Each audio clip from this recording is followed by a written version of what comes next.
C'est la nouvelle édition d'information sur Kinactu Télévision, votre partenaire d'excellence. Mesdames et messieurs, merci de nous joindre pour vous informer à la une de l'actualité. Enfin, le nom du nouveau pape a été connu ce jeudi 8 mai 2025 à l'issue du conclave tenu au Vatican à Rome. Il s'agit bel et bien de l'Américain Robert Francis Prévost qui sera appelé Léon XIV. Ce dernier succède ainsi au pape François qui a tiré sa révérence à l'âge de 88 ans au Saint-Siège. Les détails dans quelques instants. En RDC, Gilles Alenguete n'occupera plus la fonction de l'inspecteur général de finances et chef des services après une ordonnance présidentielle signée par le chef de l'État Félix-Antoine Tshisekedi Tshilombo, lu à la chaîne nationale par Tina Salama, porte-parole du président de la République, le précision dans ses journaux.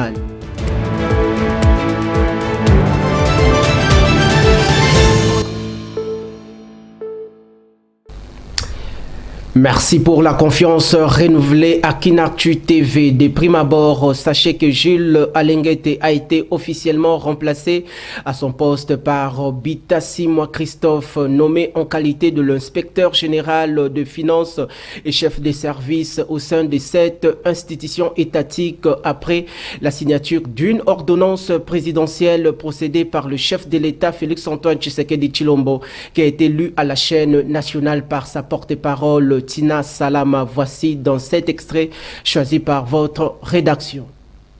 Au poste d'inspecteur général des finances, chef de service, et d'inspecteur général des finances, chef des services adjoints, attendu qu'il de pallier cette vacance pour permettre un fonctionnement optimal et régulier de l'inspection générale des finances, au regard d'importantes attentes placées dans le travail de cet organe supérieur de contrôle et d'audit des finances et des biens publics, vu la nécessité et l'urgence, ordonne. Article 1er, est nommé inspecteur général des finances, chef de service de l'inspection générale des finances, SIGEF, messieurs Bitassi Bailly Christophe. Matricule 450-208. Article 2. Est nommé inspecteur général des finances, chef des services adjoints de l'inspection générale des finances, messieurs Chibingu Nsenga Emmanuel, matricule 450-200. Restons toujours à la présidence de la République. Sachez que le chef de l'État, Félix-Antoine Tshisekedi Tshilombo, a reçu le mercredi 7 mai dernier à la Cité de l'Union africaine le ministre togolais en charge des affaires étrangères, intégration régionale et des Togolais de l'extérieur, Robert Doucet. Ces derniers étaient porteurs d'un message du président du Togo, Faure Gnassingbé, médiateur désigné par ses pairs de l'Union africaine dans la crise sécuritaire dans l'Est de la République démocratique du Congo. Voici de plus amples détails dans ces commentaires signés Jean-Paul Kabea. Toujours dans le cadre de la diplomatie et la coopération régionale, le président de la République démocratique du Congo, Félix-Antoine Tshisekedi, a reçu le mercredi 7 mai dernier à la Cité de l'Union africaine le ministre togolais des Affaires étrangères, intégration régionale et des Togolais de l'extérieur, Robert Doucet. Ce dernier était porteur d'un message du président du Togo, Faure Gnassingbé, médiateur désigné par l'Union africaine dans la crise sécuritaire qui secoue l'Est de la République démocratique du Congo, RDC en cycle. Je suis venu à Kinshasa au nom du président Faure Gnassingbé pour rendre compte de démarches qu'il a déjà entreprises dans le cadre de sa mission de médiation pour que la paix revienne dans l'Est de la RDC, a déclaré Robert Doucet à l'issue de cette entrevue. S'agissant du registre relatif au procès Boukangalonzo lors d'une séance plénière du mercredi 7 mai dernier à l'Assemblée nationale, le président des 7 chambres parlementaires, Vital Kamerhe Lwakaningini, s'est apaisanti sur la problématique de l'interprétation de certaines dispositions de la loi fondamentale du pays, tout en recadrant le président de la Cour constitutionnelle, Dieudonné Kamoleta. Voici une fois de plus dans cet extrait.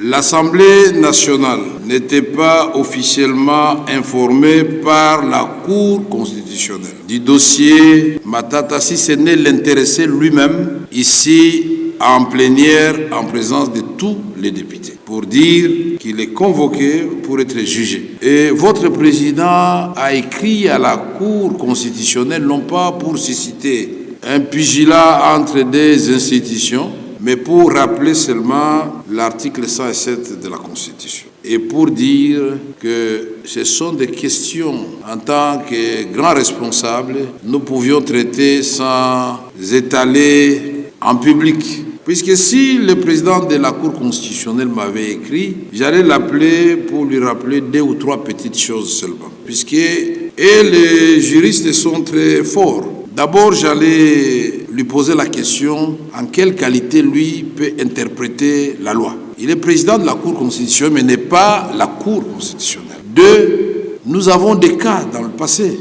Le sénateur Salomon Escadella, n'est-ce pas? Mais on avait abandonné les charges contre Salomon Escadella quand il est devenu sénateur. Ils étaient embêtés, n'est-ce pas? Mais nous avons les cas de Matata lui-même.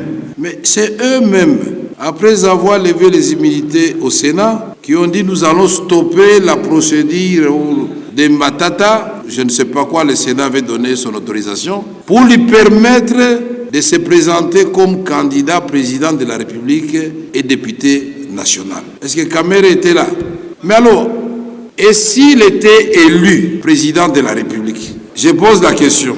Et s'il était élu président de la République, ils allaient faire quoi? Dans un autre registre, les forêts et les tourbières de la République démocratique du Congo constituent une solution durable à la crise climatique. C'est le thème de l'événement organisé par le ministère de l'Environnement et du Développement durable de la République démocratique du Congo en marge de la 20e session de forêt au siège de l'ONU à New York, aux États-Unis d'Amérique. Sous une note de satisfaction totale, déclare la ministre congolaise d'État en charge de l'environnement et du développement durable, Eve Bazaïba Massoudi. Regardez. Non seulement les ministères, mais d'autres institutions qui accompagnent le ministère dans la protection de l'environnement dans son ensemble et dans chaque domaine de manière spécifique, comme les forêts, les tourbières, les mangroves, les aires protégées, les parcs nationaux, etc. Et aussi par rapport à l'environnement assainissement. Le deuxième volet, c'est le volet légal. Nous avons tout ce qu'il y a comme arsenal juridique partant de la Constitution, bien entendu, et aussi la loi organique portant principes fondamentaux de protection de l'environnement, avec tout ce qu'il y a comme mesures d'application et d'autres lois qui concernent des ministères sectoriels concernés comme les codes forestiers, les codes agricoles, les codes miniers et tout. Toutes les lois par rapport aux utilisateurs de la terre qui protègent aussi l'environnement. Et le troisième volet, c'est la stratégie. La stratégie, ça c'est dans le volet programme. Dans les volets projets, il y a plusieurs programmes, notamment les programmes de gestion durable des forêts, PGDF, il y a les PIF Forest, il y a les PIF, il y a tout ce qu'il y a comme approche politique, vision du chef de l'État sur le reboisement, la forestation, et aujourd'hui, avec la grande vision de couloir vert Kivu-Kinshasa, fait partie de toutes les stratégies. Voilà globalement ramasser ce que la RDC est en train de faire. Et puis il y a des résultats, surtout avec la RED+, le marché crédit carbone. Et maintenant, nous sommes dans le paiement des services environnementaux, l'innovation que nous allons présenter même à la COP 30 à Belém au Brésil.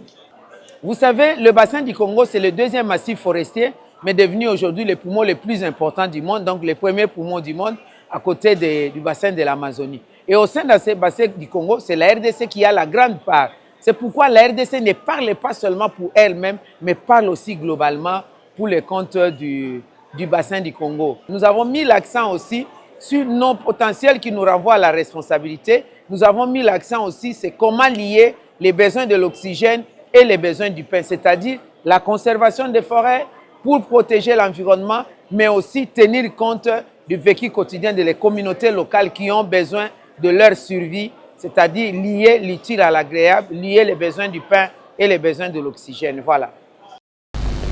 Changeons de chapitre pour évoquer la question du fonds scientifique en République démocratique du Congo.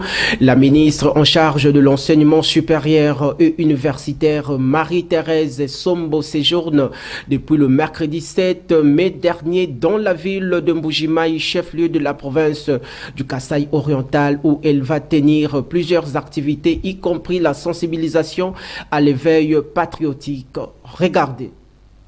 Le ministre de l'ESU, Marie-Thérèse Sombo Mukuna, est arrivé mercredi 7 mai 2025 en Mbujimayi pour une mission officielle de sensibilisation de la communauté estudiantine à l'éveil patriotique.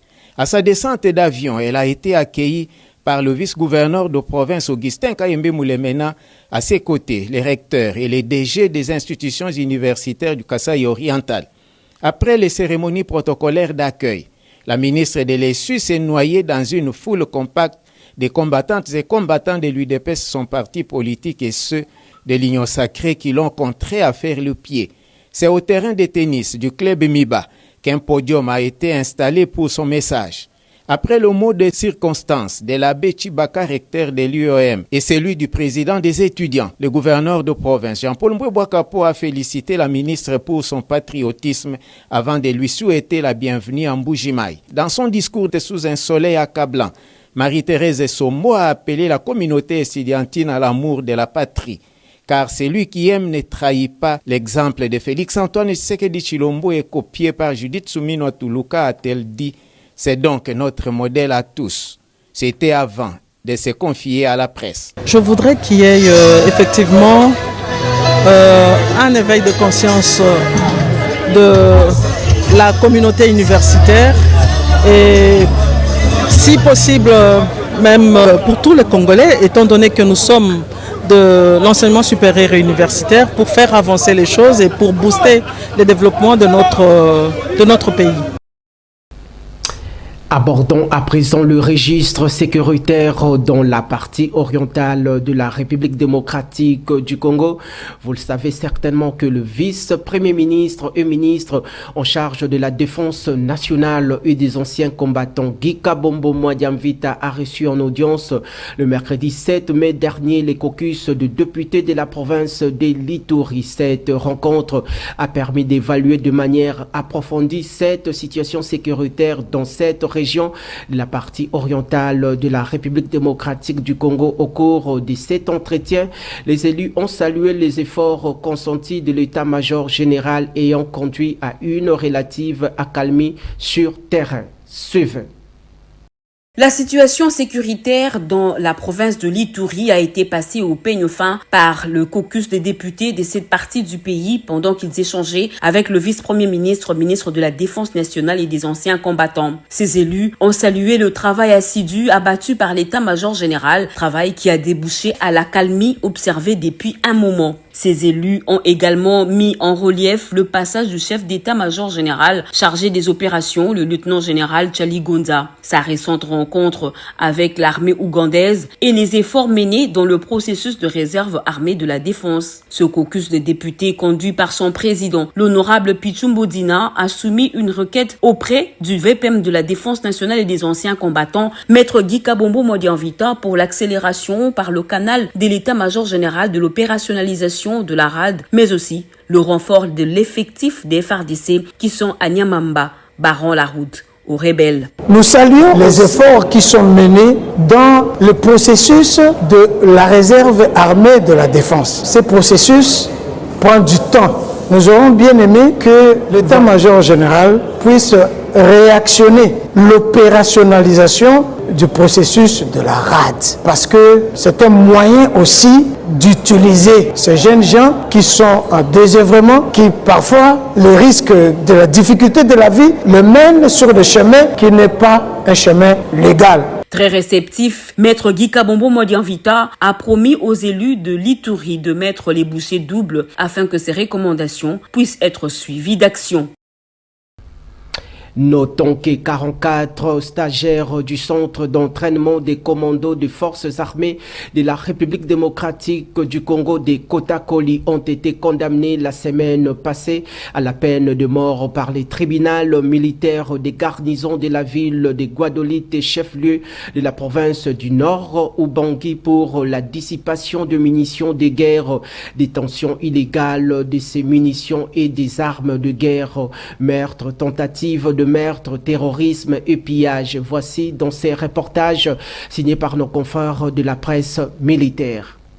44 stagiaires du centre d'entraînement commando Kotakoli, Sekodo en sigle, ont été condamnés à la peine de mort le 30 avril par les tribunaux militaires des garnisons de Guadolite, siégeant en matière répressive au premier degré de son ressort. C'était à l'esplanade du Sekodo. Ils ont été poursuivis pour dissipation de munitions de guerre, détention illégale d'armes et de munitions de guerre, meurtre, tentative de meurtre, terrorisme, pillage et violation des consignes. Les faits remontent en date du mardi 23 avril aux environs de 20h. Il y a eu une pluie torrentielle à Kotakoli, à l'occasion de laquelle une foudre donna la mort aux 2 stagiaires du Sekodo. Face à la mort macabre de leurs collègues, une colère grossissait petit à petit et de plus en plus aux milliers de stagiaires en détresse, pleurant leur colère ayant perdu la vie des suites de la foudre. Cette colère a engendré des actes de vandalisme et de pillage de boutiques, de magasins, d'habitations et autres biens des paisibles citoyens, ainsi que la mort du côté civil comme du côté militaire qui, du reste, ont détruit les magasins d'armement pour s'attaquer à la population civile environnante, soupçonnée d'avoir tué 2 de leurs par la foudre. Au regard des scènes de désolation, de pillage et d'incendie, laissant derrière eux d'importants dégâts et de dommages, ces jours-là, la localité Kotakoli, dans la chaufferie d'Ondo, située à 90 km de la ville de Guadolite, a vécu le pire jour de son existence. À l'appel du commandant Sekodo, demandant à tous les stagiaires qui avaient pris les armes de venir les déposer, ces stagiaires commencèrent à tour de rôle à remettre les uns après les autres les armes. C'est de cette façon que leurs noms ont été enregistrés, ensuite appréhendés et enfin déférés en procédure de flagrance devant le tribunal de Séan. D'autres encore ont été appréhendés lors de la perquisition des résidences par l'officier du ministère public. Primo, pour tous les prévenus, à l'instar du capitaine Mongunda, à 10 ans de ses peines principales pour infraction de la dissipation des missions de guerre, à 10 ans de ses peines principales pour l'infraction de violation des consignes, à 20 ans de ses peines principales pour l'infraction de détention illégale d'armes et de missions de guerre, à 20 ans de ses peines principales pour l'infraction du vol à main armée, à 10 ans de ses peines principales pour l'infraction de la destruction, perte ou mise hors service définitive ou temporaire du patrimoine militaire, à la servitude pénale à perpétuité pour l'infraction du pillage, à la peine de mort pour l'infraction de meurtre, à la peine de mort pour l'infraction du terrorisme, faisant application de l'article 7 du Code pénal militaire, les condamne à l'unique peine et la plus forte, soit à la peine de mort. La masse des frais à charge du trésor public. Après leur condamnation à la peine de mort, ces inciviques ont été tous embarqués à bord d'un avion spécialement frété à cette occasion à l'aéroport de Guadolite à destination de la ville de Mbandaka. Restons sur les questions sécuritaires en RDC. Retenez qu'à Kamina, chef-lieu de la province du Olomami, on parle du début de la formation militaire des éléments des forces armées de la République démocratique du Congo. En effet, plus de 7000 recrues venus de partout sur le territoire national du pays. Retrouvez une fois de plus ces reportages réalisés par nos confrères de la presse militaire.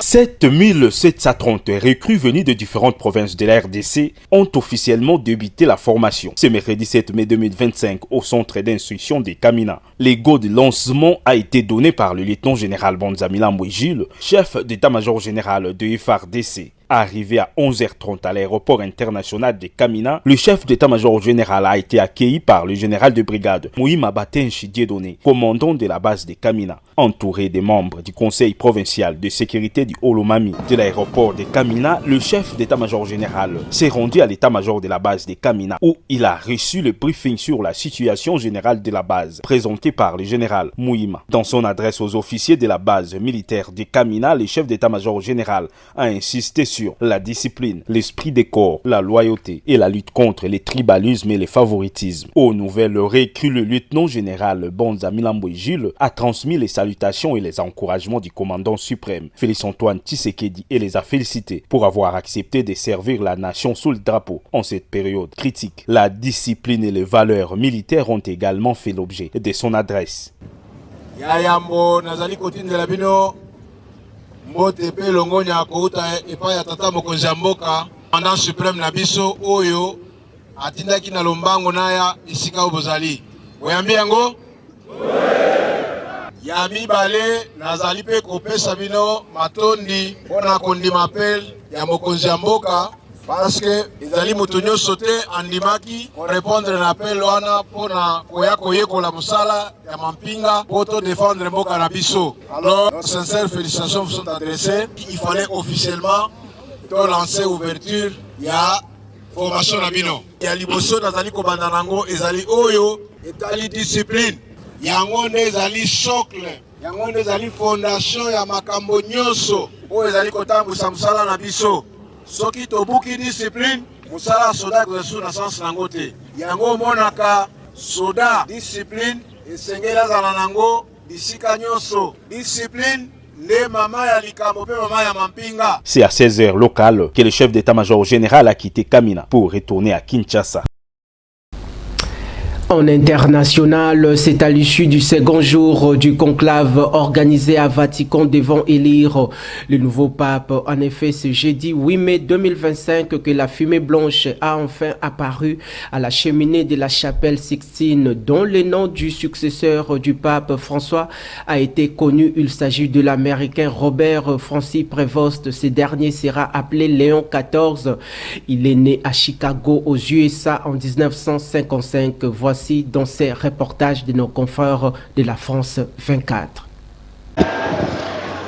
La pace sia con tutti voi. Que la paix soit avec vous tous.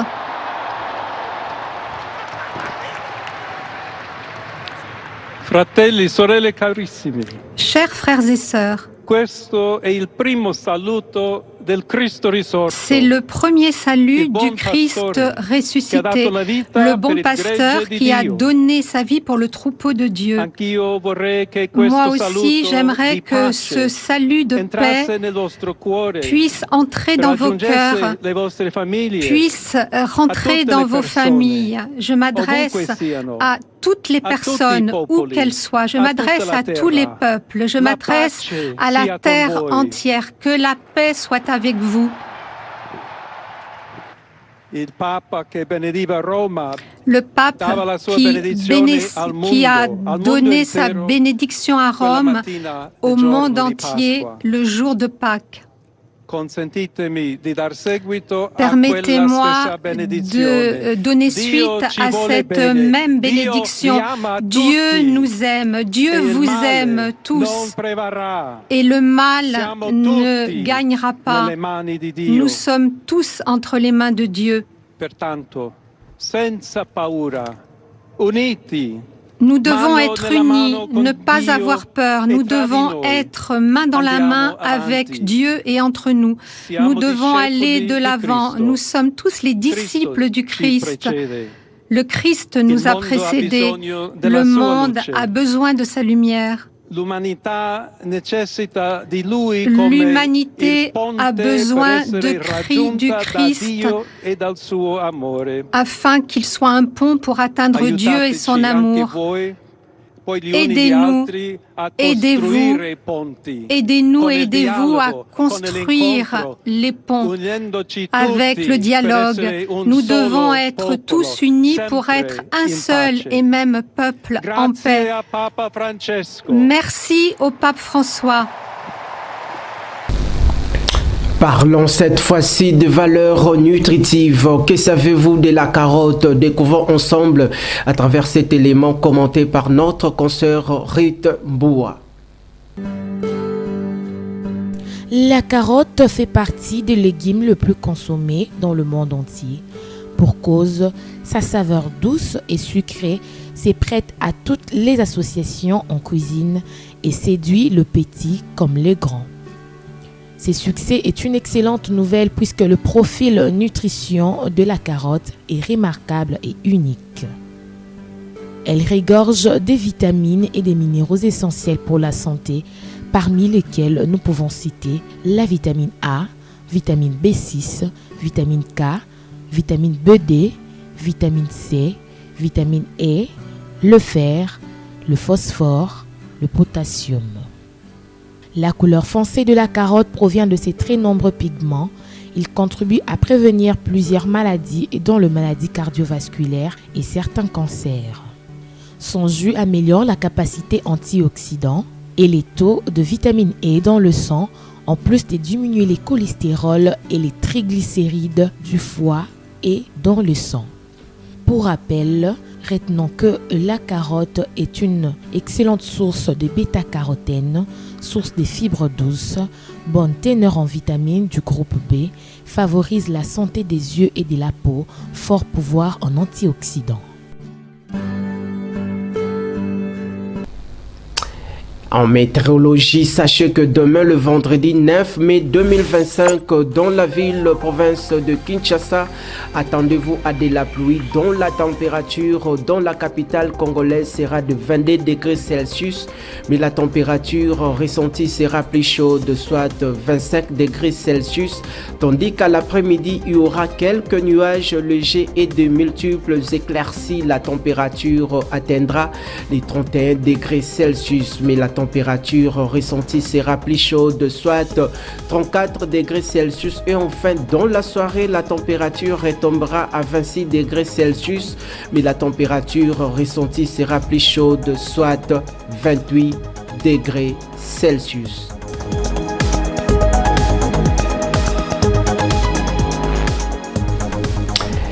Avant de mettre terme à cette grande édition d'information, votre rédaction vous propose la belle sélection de journaux parus ce jeudi 8 mai 2025 dans la ville-province de Kinshasa. Voici de plus amples détails à travers ces timbres vocaux de Jean-Paul Kabea. Suivez. Fidèles téléspectateurs et mesdames et messieurs, bienvenue à cette rubrique de la lecture de journaux. Démarrons l'actualité avec Forum des As qui titre à sa une « Christophe Bita 6 mois succède à Gilles Alinguete, envoyé à la retraite ». Dans son contenu, son mandat a été le plus bouillant de l'ère Fati. Hier mercredi mai, il a plu au chef de l'État de l'écourter par une ordonnance présidentielle, lui dans la soirée par sa porte-parole Madame Tina Salama à la RTNC, la radio-télévision publique. Félix Tshisekedi Tshilombo a décidé de renvoyer à la retraite le dynamique Gilles Alinguete. Jusqu'hier, le tout-puissant patron de l'inspection générale des finances IGF en cycle, à la place, le chef de l'État nomme Christophe Bita 6 mois le nouvel inspecteur général des finances, chef des services de l'IGF. Talonné par Emmanuel Tchibangusenga, selon les sources du journal, affaire Matata Mpogno, Kamere interprète Kamuleta en pleine plénière. L'hémicycle du Palais du Peuple a hier mercredi été le théâtre du passe d'armes institutionnel, filtré mais à lourde décence. Vital Kamerhe, président de l'Assemblée nationale, a profité de la plénière pour marquer sa position ferme et nuancée sur l'affaire des immunités de l'ancien Premier ministre et actuel député national Okiste Matata Mpogno. Sur un ton mêlant courtoisie républicaine et fermeté politique, le speaker de la Chambre basse a recadré le président de la Cour constitutionnelle, Dieudonné Kamuleta, sur ce qu'il qualifie de glissement interprétatif. De son côté, la tempête des tropiques indique à l'avant-plan est de la RDC, les combats se poursuivent pendant que la diplomatie s'active à Washington et à Doha pour amener la République démocratique du Congo et le Rwanda à signer un accord de paix. La situation sécuritaire continue à se dégrader dans l'est de la RDC où des violents affrontements s'opposant les FARDC aux troupes rwandaises et leurs supplétifs du M23 AFC sont signalés sur plusieurs fronts. C'est le cas notamment à Mwenga, un des territoires de la province du Sud Kivu, où des sources locales jointes par une radio périphérique font état d'une progression des troupes rwandaises et leurs supplétifs de l'AFC M23 jusque dans la chefferie de Luhindia. C'est sur cette note que nous mettons un terme à cette rubrique de la lecture des journaux. Mesdames et messieurs, prenons rendez-vous pour un nouveau numéro. Au revoir.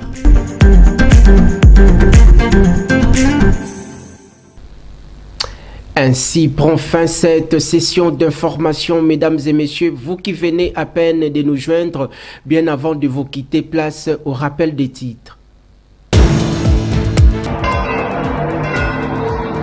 Enfin, le nom du nouveau pape a été connu ce jeudi 8 mai 2025 à l'issue du conclave tenu au Vatican à Rome.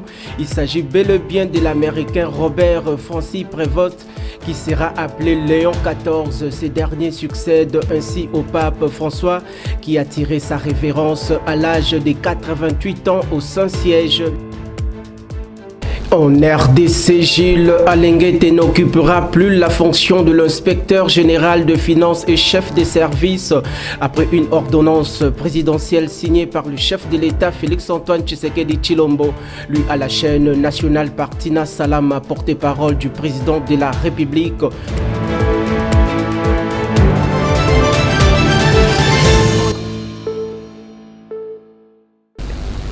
Merci infiniment de votre attention soutenue. Je vous retrouve prochainement avec la même ferveur. Que Dieu soit au contrôle total de la République démocratique du Congo. Au revoir.